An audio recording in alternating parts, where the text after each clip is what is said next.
Oh, welcome to another episode of The Art of Feminine Negotiation. I'm your host, Cindy Watson. And today I'm really excited to introduce you to Jane Beddall, and we're going to be talking about crafting solutions to conflict. And Jane is an expert in this regard. So Jane, welcome. It's so good to have you here. Well, I am delighted to be here, Cindy. I'm really looking forward to this conversation. Oh, me too. And for those of you who don't know Jane, she comes with kudos at the wazoo, as they say. She is the founder of Dovetail Resolutions. She's a certified synergy conflict management coach, a transformative mediator, a facilitator, a consultant. She's also a certified conflict dynamics profile practitioner. She hosts her own weekly podcast called Crafting Solutions to Conflict. I encourage you to check that out. It is fabulous, really interesting discussions. And she provides a practical and positive perspective on conflict. And you all know I'm a huge advocate of that. And if that's not enough, Jane's also a member of the Association for Conflict Resolution. She received the Honorable Robert C. Zampano Award for Excellence in Mediation. She's a past president of the New England chapter of the Association for Conflict Resolution and past co-chair of the Alternative Dispute Resolution section of the Connecticut Bar Association. And there's more, but we would take the whole podcast giving her the accolades she deserves. So at least you know you're in good hands. So I don't know where you find the time, Jane. Well, thank you. It's over a number of years because I have been fascinated about conflict for a long time. Yeah. Well, and that leads me right in because my first question was going to be, I mean, it's clear you are drawn to resolving conflict and the subject I'm passionate about as well. But how did you come to this work? What drew you to throw it all? You've clearly gone all in on it. Exactly. All in is the right way to phrase it. And it's taken a while. It was not something that happened overnight. Yeah. But I can date my interest way back, way back to about 1981. And then I was in a joint degree program at the University of Pennsylvania in the law school and in the School of Public and Urban Policy. Okay. And at that moment, I was having a discussion with my advisor in that master's degree program over a specialization. What is it going to be? Well, we talked about what I liked, what I wanted to take next, what courses really sang to me. Yeah. And we came up with, oh, gee, I don't know, let's call it conflict resolution. Oh my gosh, you're ahead of the curve. Exactly right, Cindy. It's just way back then that was, oh, we've heard this phrase, it seems to fit. And of course, today, how many different programs could I take as an undergrad, grad, all of it. But that's where the interest began. And it was always fascinating to me. And law school was great. I enjoyed being a lawyer. I was not an unhappy lawyer. Yeah. But over time, I became more and more interested in, to my mind, better ways to deal with conflicts that people have. Now, as you know, many instances of litigation don't go all the way to trial and judgment. They actually end in some kind of mediated, negotiated agreement of some kind. And those can be interesting, but I really went beyond that, I guess is the way I want to phrase it. Yeah. I love that you cobbled this together before it was, a thing. I mean, now it's such sort of pop culture, but it reminds me when I was in law school and I knew I wanted to specialize in labor and social justice, and again, dating myself, but they didn't have a program for that back then. So like you, I was cobbling together pieces of courses I could grab that would sort of set me up to be able to do that. Now, what do you see? I'm a big fan of sort of reframing conflict. I think you look at the dictionary definitions, it's terrifying. It's no wonder so many people shy away from it. So what do you see as some of the root causes for most conflict? Well, I'd like to take, as you say, a different perspective on it, that it's not something we need to run away from or point fingers. Someone must be the bad person. I don't think that way. I like to describe conflict as coming in three flavors of good, bad, and ugly. Clint Eastwood, move over. Exactly. Like this is what we need to think about. And ugly is the one everyone fears. That is the wonderful, fascinating series called Succession. And oh boy, don't we love to watch that car wreck? We can't take our eyes away from it. And I think people, I especially work with extended families and family enterprises, and they are fearful that if we grapple with what's going on here, we're going to end up like them. Yeah. Probably it's the failure to grapple that's going to lead you down a dangerous path more than the grappling itself. So that's what I think of as the ugly. Yeah. Now, the bad is the estrangement, I'm going to point fingers. Maybe I'm going to sue my good for nothing brother-in-law and think that will solve everything. It usually doesn't. It usually just gets worse. but it's not intractable. It's something you can start to deal with. Once it's ugly, then it's really tough to get back from that. Best of all, the one I enjoy is good conflict. And that's where we have different opinions. I truly do not agree with you. However, if we can talk about it, work together, collaborate, that's to me the key to creativity and finding innovation, new answers. If we all thought exactly alike, we would never think anything new. Yes. Oh, I love that. So powerful, and such a powerful, for listeners there, I want you to really pay attention to that. The good conflict. I love that you call it that, actually. I think that's such a great term. You should trademark that if you haven't yet, because I think we do tend to shy away, seeing all conflict as bad or ugly, frankly, for that matter. And I love to think of it as an opportunity, right? I mean, when we look at it as this opportunity to not stagnate. I think that's a really important point you made there. Now, you mentioned, Jane, that you do a lot of work with families and sort of family dynamics and family business. I mean, family tends to be particularly fraught with emotional baggage, right? So I'd love to hear your thoughts on, like, how do you untangle the knots, if you will, of that baggage and start to unravel them and find that straight line, or maybe not so straight, but a path forward? I think you're right. It's not always a straight line, almost never, but it can be a path forward. And it is complicated. One thing that you will hear about in the family business world is something that's described as the 3-circle model. And it is 3 circles. It looks like a Venn diagram that some of us learned in geometry way back when. And it's an idea of, well, am I someone who is a member of the family? And am I someone who's an owner? And am I someone who works in the business? There are some people who wear all 3 hats. There are people who wear 1, and there are people who wear 2. And just the awareness of, wait a minute, what am I doing right now? Am I the mom who is the matriarch of the family right now? Or am I the owner of the business that's really not happy about what's happening with one of my grown children, or as one of my friends likes to say, offspring? They're not children at that point. Still working on offspring. Or sometimes it's someone who's not a family member and has no ownership role, but is a valued employee.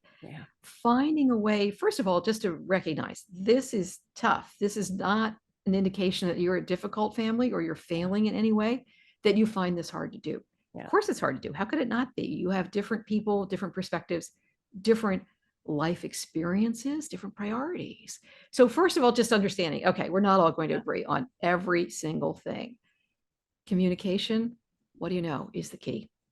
Communicate frequently, communicate clearly.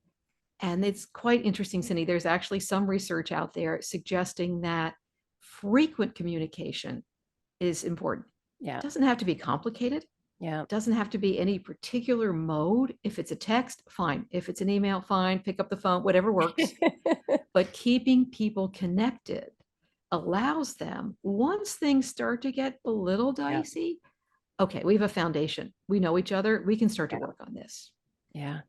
I love that you said connection. You were like a step ahead of me, because as you were talking about this frequent communication, the thing that immediately came to mind for me is, oh my gosh, because that's connection. And that connection is so important in getting those better, more creative outcomes, as you say. So I love that you connect the dots, no pun intended. Now, do you have any sort of a signature model or steps or process that you recommend for people for conflict resolution? So I'll step back for a moment and say, because I am just fascinated by conflict in general, I do work that is truly about conflict resolution. And what is even more rewarding to me is helping people get better at handling conflict, because it is a part of life. And we could have a fabulously successful mediation. We put to bed whatever the topic is right now. And since I tend to work not in litigation where these are strangers, it's an important matter, but it was a high value car accident. That's not where I tend to be. Those folks, they don't know each other. They need to get this resolved and move on with their lives as best they can. I tend to work with people who are in ongoing relationships. I've never done divorce mediation. I feel like I should say that 3 times. There are people who've known me for more than a decade who still think that's what I do. Like, nope, thank you for that referral, but I don't do that kind of work. I work with people who want to stay together. So I think in terms of, and the reason the podcast is called Crafting Solutions to Conflict, it's not purely conflict resolution. So very long prelude to answering your question. I am such a fan of conflict management coaching. I And I am trained in a particular model called synergy. Yeah. And someone who I'm sure is not all that far from you geographically, because she's based in Toronto, is the creator of it. And her name is Cindy Noble. And I find it powerful, fascinating. Yeah. It allows people, especially people who've known each other for a long time, it can be one-on-one. Yeah. It can be just the coach, me, and the client, trying to figure out how do we get past the obstacle that has stopped us so many times. Yeah. Sometimes they have had the same obstacle for 30 years, 40. They started this unhealthy dynamic maybe when they were preteens, and they're still doing it in their 50s. Yeah. Okay. Oh gosh, I've got any number of examples passing through my head here. Oh. Absolutely. So I love working with people in the sense of I really enjoy helping you empower yourself. Yeah. You can think about what are the things that make you crazy, especially in this context with that one person, Yeah. and what are the things that you do that make that person crazy. Yeah. And literally rehearsing, how can I have this conversation in a way that allows it to be productive and not, well, there you go again. Yeah. And either I will yell or you will hang up the phone or one of us starts crying or sarcasm, whatever it may be, trying to break that cycle. Yeah. Yeah. Oh my gosh, that family, that's so on point. And if I'm looking down, I'm literally just replaying an incident I had. My mom's in long-term care and we had and a recent move. Oh boy. Oh my gosh. And that first day, I fully confess, I did not, all those old triggers came up again. Sure. And with all my training, it was like out the window in about 2 minutes flat. It was like, and I recognized it as I was in it and then trying to sort of pedal back from it. And I want to put a pin for our listeners in there because I think, Jane talked about this ongoing relationships. And I want to really make sure for our listeners that you're broadening your sense of that as well, because we often, when we think of that, we'll think of our intimate partner or maybe our kids. But I want you to remember, so many of our relationships in life are ongoing relationships, whether it's a business partner, whether it's with employees, whether it's with clients. I mean, and a lot of things that we think are one-offs end up not being sort of one-offs because life has a funny way of bringing us full circle again. So bringing the kind of approaches that Jane is talking about would serve you well in all of your interactions. And what advice do you have? I'm sure you see it a lot, especially with those family dynamics, but what suggestions do you have for our listeners out there to manage those big egos or strong personalities that show up, so that they can maybe find creative solutions amongst these diverse personality types? There are lots of big personalities out there. Again, just the recognition is a great place to start. Yeah. And understanding that I don't have to buy into what someone is trying to get me to do. Yeah. We talk about boundaries sometimes. We could be respectful of someone else, even if we disagree with their opinion. And there are things we know won't work. Some of them are the things you've tried before, which is sarcasm is usually a bad idea in virtually every instance. If you want to be productive, if you just want to be mean, that's perfect. Just go for that. Thinking about where you do have agreement. And frequently there is something. I'm thinking about that example you just mentioned. It's so difficult when families are dealing with a family member. It's so emotional. It's so important to you. Taking a breath and a little self-recognition is great. And I think it is interesting. Obviously, you and I are not people who are unfamiliar with conflict, but I have to share because it's just such a funny thing. Years ago, there was a very highly respected mediator who was telling this wonderful story of, at the time, he was a single parent of 4 kids. Oh. 2 of them were twins and they were teenagers. And they thought there was nothing more fun than pushing dad's buttons. Of course. So he tells this wonderful story of these 2 pushing dad's buttons totally, and dad loses it with them. And their response is, of course, gee, dad, you're supposed to be a mediator. Right? And he says, and this is such a wonderful illustration, yes, but I do have a horse in this race. And I am not feeling the least bit impartial, neutral, or anything else. I'm your father. And you will behave in the ways that I insist upon you behaving. But then they had a more rational conversation. But I love the idea of, can I be impartial? Well, not always, because I care so deeply. One thing I'd like to try to suggest is even if you disagree with that other person that you want to have a relationship with. And it may be, as you say, it's all sorts of things. It's your next door neighbor. Yeah. It's the member of the homeowners association. It is the parent in your child's class, the child of a parent in your class, who is very active in whatever the parent teacher association is. You're going to be with these people, and having them just be angry at you gets you nowhere. And having you just be angry at them gets you nowhere. Finding ways that you can agree. There's usually something you can agree on, and that's a start. Recognizing politely and acknowledging we don't agree. What I find terribly helpful, and you don't always hear a lot about, is before heading down this path of we're going to try to fix things, getting a commitment from the other person that we're going to work on it. And that is hugely different from, I know we have a problem. I know the answer, and let me tell you what it is. It is that commitment that we're going to work on it, and it may not be easy and it may not be fast, but we care enough that we're going to get over those small bumps in an effort to really get somewhere. Yeah. I really like that. Such great advice. I think that applies as, we're talking about egos or big personalities. I think those same approaches really apply if you're dealing with bullies. It allows the space to invite the other person to be the better version of themselves. And I'd want to put a pin for our listeners as well, because Jane was talking about even when you disagree. And I'd really put a pin in that, especially when you disagree. I mean, it's always the case, but especially when you disagree, getting really intentional about that is so important. And these principles are great. Now, you mentioned creativity a little earlier. I'd be interested, what role do you see creativity playing in negotiating conflict resolution? Well, many of us have heard of expanding the pie and the idea of, okay, it's not, I have to lose and you have to win. But that's hard to do if you're just looking at the pie. It's just, okay, there's just one pie. How can it be any different from that? But again, the idea of collaboration and working towards something that benefits everyone. It does require you to step back a little bit, be big, be creative. And I find it quite interesting when someone wants to be very directive, certainly in some circumstances in a workplace or something like that, of, well, let's not get involved with silly ideas. Not all bad to be a little silly at first and think big. Okay, if we could get our magic wands out, how could we make this work better?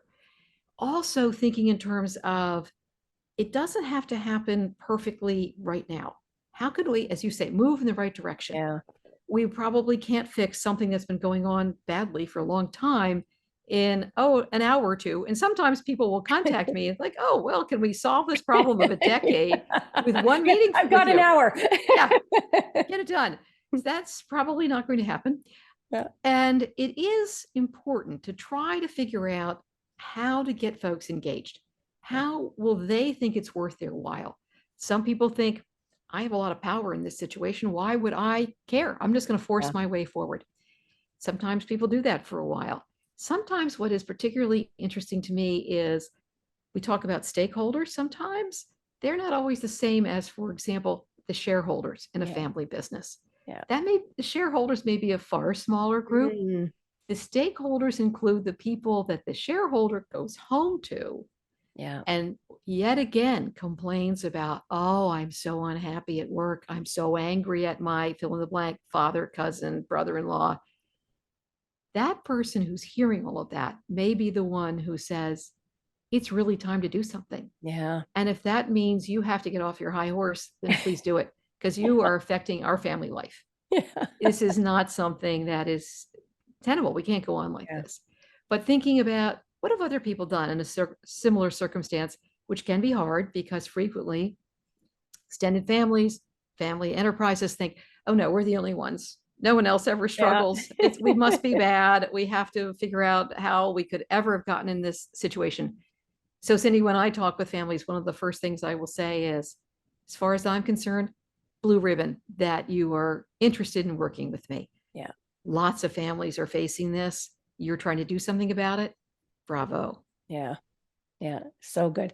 Oh, so much buried in there. That was the little gold nuggets. And three things in particular I want to sort of highlight again for our listeners there. I love that distinction that you've drawn between stakeholders and shareholders. I think that's a really important distinction. I hadn't thought of it in quite that way before. I often talk about who else is going to be impacted, the ripple effect. Because we tend to focus on the two people or two parties or multiple parties involved, but there are always ripples for that. So I love that shareholders and stakeholders. And again, for listeners, really wanted to put a pin in that for you, because that's true gold right there. If you think about every conflict you have in your life, every negotiation you have coming up, and broaden the horizons about who's impacted by that. And I loved, Jane, that you used the word silly. And again, I hadn't heard it framed that way before, but I think that's a breakthrough, right? When you can allow yourself to, because it's sometimes those silly, seemingly outrageous ideas that actually spark something that otherwise the parties wouldn't have gone to. So I think that's brilliant. And the third thing, it's funny, they're all S's, right? We've got, and the third one is that scarcity mindset idea, right? About the fixed pie, rather than coming from an abundance mindset. And, I grew up in a low rental apartment in a pretty tough neighborhood. And I think for a period, there was that scarcity, and I think as women, we often there are so few positions available, but what a game changer when you're able to shift from that scarcity mindset to a more abundant mindset coming in to resolve conflict. So 3 really powerful points that you've made there. And what do you see as the key reasons that most negotiations fail in your view, in your experience? I think it is a narrow mind frequently. Yeah. It's an idea that we do have a fixed pie, and whatever I gain is at your expense, which of course goes both ways. Yeah. And there are instances where that's true. But as you said, I think what's quite interesting is people overlook that life comes around. And I can remember young lawyers who thought that the answer was be as tough and miserable as I can to opposing counsel. Well, what do you know? You might see them again and they remember that kind of behavior.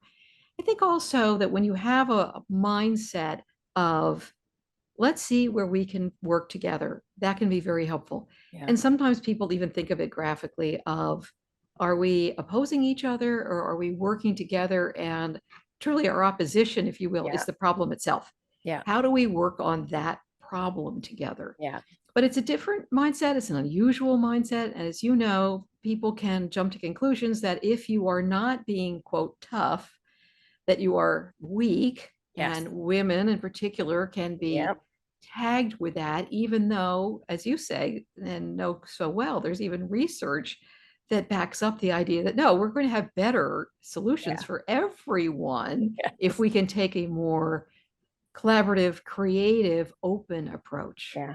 Oh, so much gold there. And again, my gosh, I am hanging my head here. I was guilty of that, right? I fully confess at the beginning of my practice, as you say, a young lawyer, you come out of law school, fresh-faced, 20-something years old, and, almost all male-dominated around. And I thought, oh my gosh, they're not going to take me seriously unless I get scrappier. And so then we tend to bring that competitive. And I think it comes back to that idea. I love that you use the word opposition, because I'm a big fan of getting away from that win-lose mentality altogether and come to, you've said the word collaborate a number of times, and I really want to hit that for our listeners. Taking that collaborative approach rather than thinking of every conflict that you enter into, every negotiation. If you're thinking of it as win-lose, you are going to be missing out on the opportunity for much better outcomes for everyone. So beautiful points there. And what are some of the key skills that you would say that make for those superior negotiators, people who show up with what skill set tend to get better outcomes in your view? I think part of it is a question of confidence that I don't win by beating up on the other person. Yeah, that's true. And having that is so important. And sometimes it is hard to see it in the other person. Yeah. You need to feel it yourself. And sometimes that other person may view it as weakness. Yeah. So you need to be ready for that. But if you are truly prepared, and sometimes that is taking some time ahead of time to think this through. Yeah. What is going on here? What do we need to accomplish here? Yeah. And certainly we've heard from Getting to Yes way back when, the idea of positions and interests. Someone will walk in and say, I have to have this. Yeah. Well, what is it that means really? Yeah. Is it an interest behind that? Probably. And if you can anticipate what that might be, then you walk in able to react more smoothly, I'll say, not necessarily quickly, but smoothly to developments as they go. And that allows you to be more interactive, more patient, if you will, about what we might be able to do here. think also having some confidence in the process is really helpful, that we are not likely to get everything figured out in the first couple of minutes, whatever the problem is. If we're having any kind of a sit down, then we probably need to think this one through. I think sometimes it can be tempting to get worked up about this particular circumstance, this issue that we're fighting about. Can be helpful if you care about this person to think about that. I have respect for this person, even though this idea makes no sense to me. Or the relationship is important to me, even though I still have some doubts about that person. I really would never see things the way that person sees it. Or even the system, if you will, that you're part of, a family system, a business system of, I can behave in a way that blows everything up. Maybe I need to think about this. And sometimes it's very powerful to agree to yourself, I'm going to lose this one on purpose. Yes. It is worth it to me to have the longer view. And it is so important to this person. It can be something as tiny as, where are we getting takeout from tonight? I just don't care that much. So it is deeply important to someone else that it is Greek and it is not Chinese. Okay, go for it. That's a little bit of course, we've heard this in other contexts, picking your battles. What are the things that truly matter? And how can you think about building towards success on those matters? So good. Oh my gosh, so much there. This is like, you just, I hope you're taking notes out there in listening. And I think that last point that you're making, so I'm so glad you raised that. I think we often forget that. We get into that, oh, I got to, get this wind tucked under my belt on this issue. And I think so much of that is that conditioning about having power over other people rather than power with people. And thinking about the relationship outcome that you want is the one outcome that I think most often gets overlooked. Has that been your experience too? Like, we're so focused on the substantive what, that we don't think about process, and we are less likely to think about relationship. I think that's true. And even though I don't work with divorcing couples, even there is often something that remains. They are ending their relationship as a married couple, but there is a child, or there is something else that matters. So the scorched earth approach is not really serving anyone very well, except maybe divorce lawyer who may make more money that way. But it is hard because I think we are frequently conditioned towards that win. Win means something good for me and something bad for you. That's the nature of it. But the idea that we can work together, it's not always natural. We haven't done a lot of that. But it is interesting to me how some of the people I respect the most don't need to do that. They don't need to win over other people. Maybe there are two ways to think of that. They don't win as someone else loses, but they do in fact win over people by being persuasive instead of didactic, instead of forcing people to see things their way. They encourage them and they show how that would be in the other person's best interest, which I find, again, is a really interesting way. What I think is interesting too is trying to understand, and you don't need to be an expert, but trying to understand a little bit about what is making the other person tick. And if it's someone sometimes you can really think back and remember, what is this that's so difficult for this person? Is it bringing back some kind of memory? Is it some argument that happened in the past? Sometimes it's not even a disagreement between those two people. It's two other people, and they are now standing in the shoes of those people. Sometimes that's an opportunity to say, we're not those people. We don't have to do this. We do not need to carry on their grudge or their fight. We can start fresh. Oh, so much there. My gosh, this has been fabulous, Jane. I can't believe how quickly our time has gone here together. We're going to have you back to do an even deeper dive maybe next time on an issue. I normally like to end by asking, what's one of the greatest mindset shifts that you've had in your life? Doesn't have to be related to conflict at all. Just one of those aha moments that shifts how you think about things and show up. Well, there was a brief time when I was in law school and a young lawyer that I could enjoy the satisfaction of being, not assertive, but deeply aggressive. And it had its guilty pleasure almost. Not sure what the word is for that. And it was fine. And there are instances where that's what you should do, but there aren't very many of them. Instead, it is far more satisfying to me to work with people to help them find a better solution that doesn't hurt anyone. And as I said, the continuing shift over the years has been helping people get better. You don't need me forever. Yeah. And you don't really get the full benefit of working with me if we just try to reach a resolution on this one little issue. Far better if we can work towards having you have more confidence and more competence when you're dealing with conflict. Nice. I love that. And I'm laughing that you called it a guilty pleasure because it's so true. You have a way of just really putting the pin right on the head there. It's so perfect. And I think that's based on that deep conditioning. Our legal system is certainly guilty of it. But when we see conflict as the need to exert power over others, it is the guilty pleasure, and one that we want to reframe. Right. Well, where can people learn more about you, Jane, and what you do? Well, my company is Dovetail Resolutions.com is the place to find it. You can find me on LinkedIn. There are very few Jane Beddalls out there. It turns out, I think I'm the only one in the US, probably the only one in North America. There are not many of us at all. Wow, lucky. You can also find my podcast wherever you listen to your podcasts. And as Cindy said, it is called Crafting Solutions to Conflict. And I always enjoy talking with people. If you have an idea, if you have a question, I'm more than happy to have a conversation with you. Just reach out. Yeah, beautiful. And we will make sure for our listeners that that is in the show notes. I do encourage you to take advantage and reach out.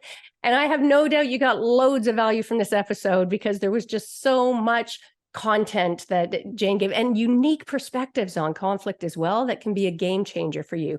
Make sure to subscribe if you haven't done that already, and make sure to share this episode with anyone that you know can get value from it. And as Jane said earlier in it, we are all going to face conflict in our life, so everybody can definitely get some value from this message. So give the gift of sharing.